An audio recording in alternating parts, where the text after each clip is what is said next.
Sensibiliser la population à libérer les abords de la route nationale numéro 39 pour permettre son élargissement et le respect des emprises de la SNEL, c'est l'objectif de la délégation du gouvernement provincial qui a séjourné vendredi 29 et samedi 30 juillet 2022 dans la commune rurale de Fongoromé sur instruction de la gouverneure intérimaire du Lualaba. À la tête de la délégation, le ministre provincial de l'Intérieur et Sécurité. Dans la suite du ministre Deoda Kapenda, il y a eu son collègue de mine, le commissaire général du gouvernement provincial en charge de l'urbanisme et celui des prévoyances sociales assumant l'intérim de celui de l'énergie. Le commissaire provincial de la PNT et le commandant FRDC en Provence et quelques autorités judiciaires étaient de la partie. Aussitôt arrivés, les envoyés spéciaux de Fifi Masuka Saini se sont entretenus avec différentes couches de la population, dont les représentants de la société civile et des partis politiques pour leur expliquer le bien fondé de la décision de l'autorité provinciale. Les dossiers que nous avons, notamment la démolition des bâtisses sous les hautes tensions, l'agrandissement de la route.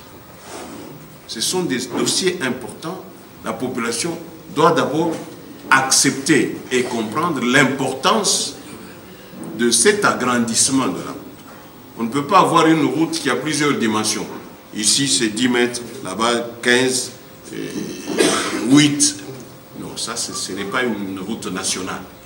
S'en est suivi un échange citoyen avec toutes les parties. Après la descente sur le site concerné samedi 30 juillet 2022, le constat est amer. Plusieurs maisons sont construites sous la ligne haute tension. D'un ton ferme, le ministre provincial de l'Intérieur a été catégorique, indiquant un échantillon des bâtisses qui doivent servir d'exemple dans l'opération de démolition.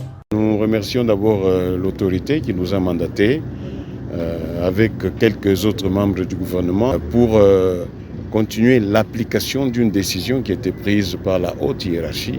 Vous êtes tous au courant qu'il y avait mort d'homme à Kinshasa, tout simplement parce qu'un marché était érigé en dessous des hautes tensions.